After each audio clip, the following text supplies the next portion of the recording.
तपाईहरु सबैजनालाई ख्रीष्ट यीशुको नाउँमा न्यानो अभिवादन, जिसु बढाई। ख्रीष्टमा प्रियजन, गर्व लाग्छ तपाईं र मलाई सृष्टिको सर्वश्रेष्ठ प्राणीको उपाधि पाउनलाई। गर्व लाग्छ तपाईं र मलाई सृष्टिको हरेक वस्तु वा प्राणीलाई आफ्नो मुठीमा राख्न। चाहे त्यो आकाशमा उडी हिँड्ने पंक्षी किन नहोस्, चाहे त्यो भुइँमा घस्री हिँड्ने पशु नै किन नहोस्, फूल भई ओइली झर्ने यिनीहरूको जीवन तपाईं र मेरो अघि ढुङ्गा बन्न कर लाग्छ।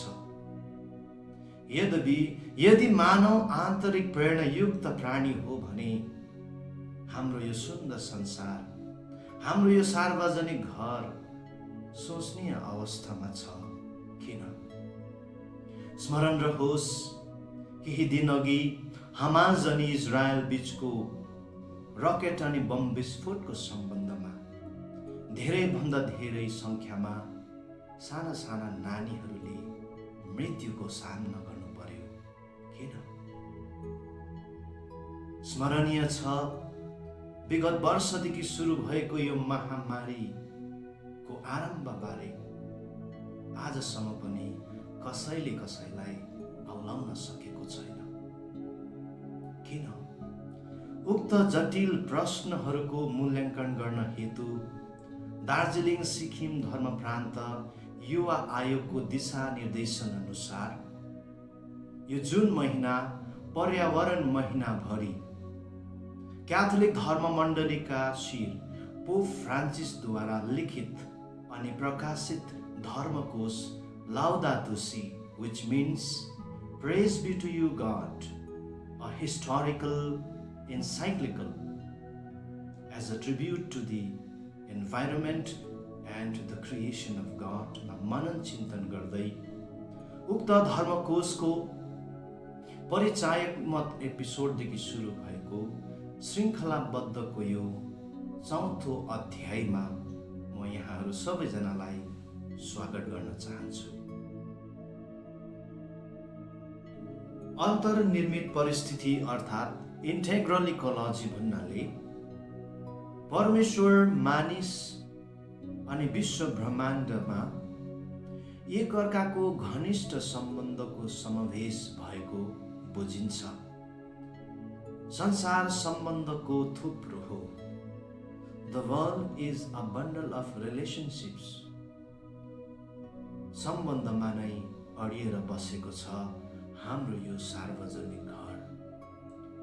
हाम्रो यो सार्वजनिक घरको विश्लेषण गर्नु पर्दा यहाँ भएका हरेक थोक वस्तु वा प्राणी, जीवित वा गैर जीवित, दृश्य वा अदृश्य, सबै एक अर्कामा घनिष्ठ सम्बन्धको समावेश भएको हुनाले एउटाले अर्कोलाई नकार्न सक्दैन, किनभने यसलाई सृजना गर्नुहुने परमेश्वर पनि अनन्तदेखि अनन्तसम्म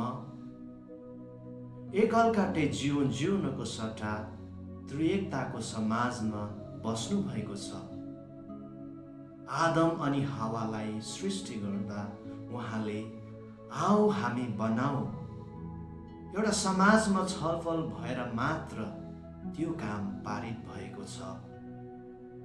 त्यसरी नै मानिस पनि यो हाम्रो सार्वजनिक घरमा एकलकाटे अनि आफ्नो बल बुद्धिमा बस्नु, प्रकृतिको नियमको विरुद्ध जानु हो भन्ने सत्यतालाई सन्त पिता उक्त पंक्तिहरूमा वर्णन गर्नुहुन्छ।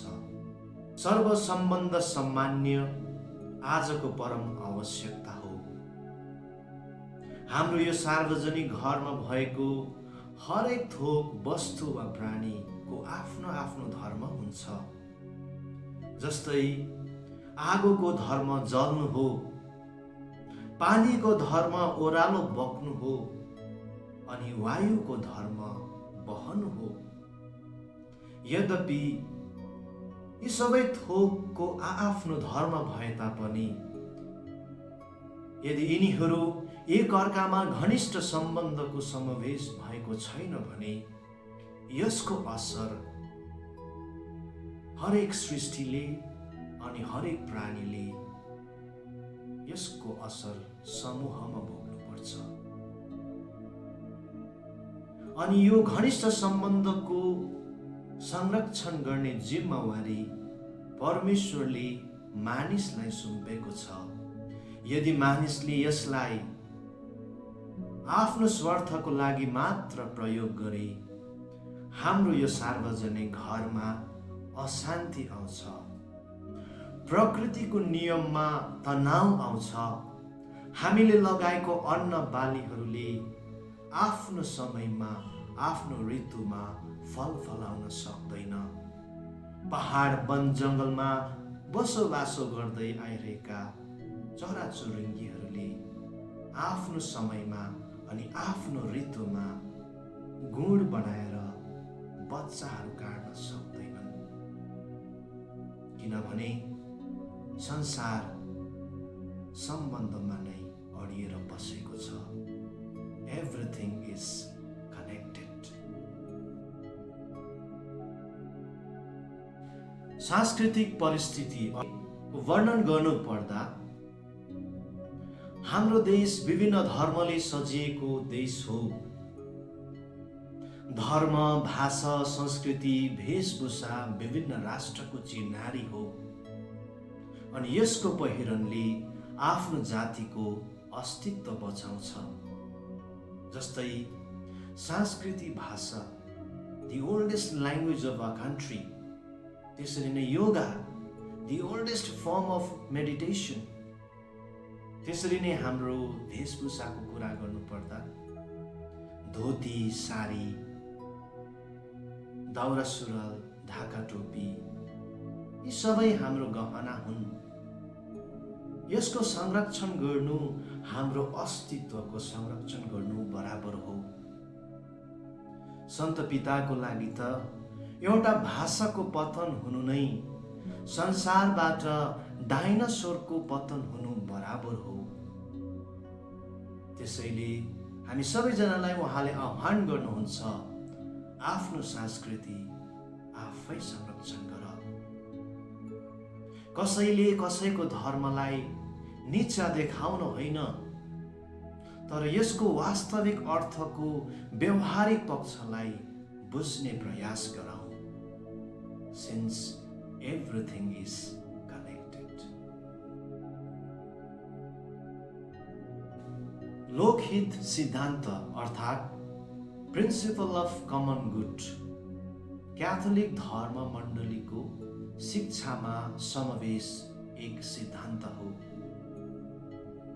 अनि यो सिद्धान्तले विशेष गरिकन गरिबी, दिन दुखी मानिसहरूको आधारभूत अधिकारको संरक्षण गर्छ। यहाँहरूले पाउनुपर्ने सरकारबाट सहुलियतहरू, प्रोभिजन्सहरू केवल धनी मानिसहरूले मात्र होइन,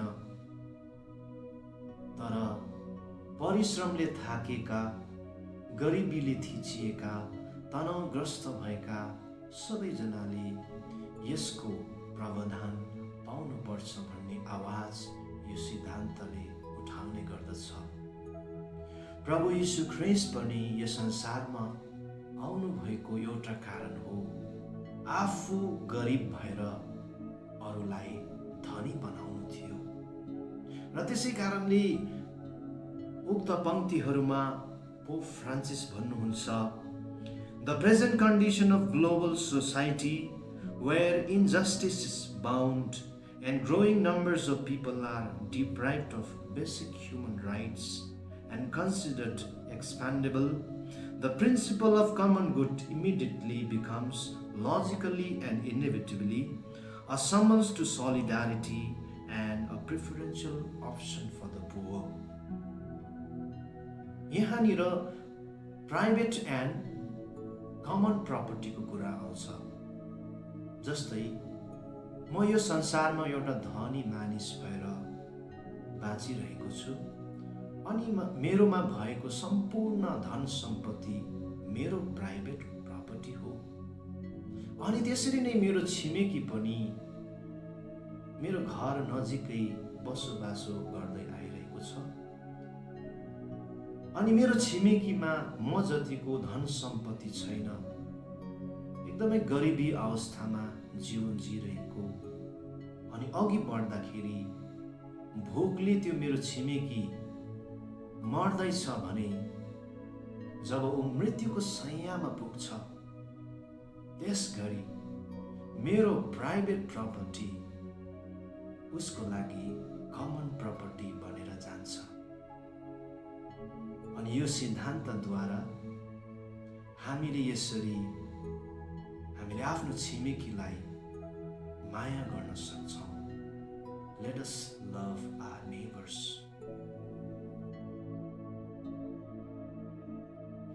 Justice between the generations.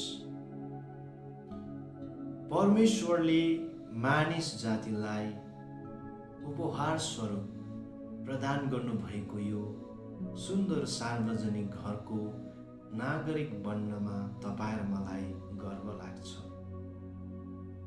यद्यपि हामीले यो सार्वजनिक घरलाई आफ्नो बनाउन सक्दैनौँ। एक दिन हामीले यो घरलाई, यो संसारलाई हामी पछि आउने नयाँ पुस्ताको लागि खाली गरिदिनु पर्छ। तबसम्मलाई हामीले यसको संरक्षण गर्नु नितान्त आवश्यक छ। अनि हामीले यसलाई कसरी संरक्षण गर्न सक्छौं भन्दा सन्त पिता भन्नुहुन्छ, Plant the trees, save the nature. Remember, the world is a bundle of relationships. सम्बन्धमा नै अडिएर बसेको छ हाम्रो यो सार्वजनिक घर, since everything is connected. यो सत्यतालाई हामीले कहिले नभुलौं। सामाजिक सञ्जालबाट जोड्नु भएका सम्पूर्ण जनलाई धन्यवाद।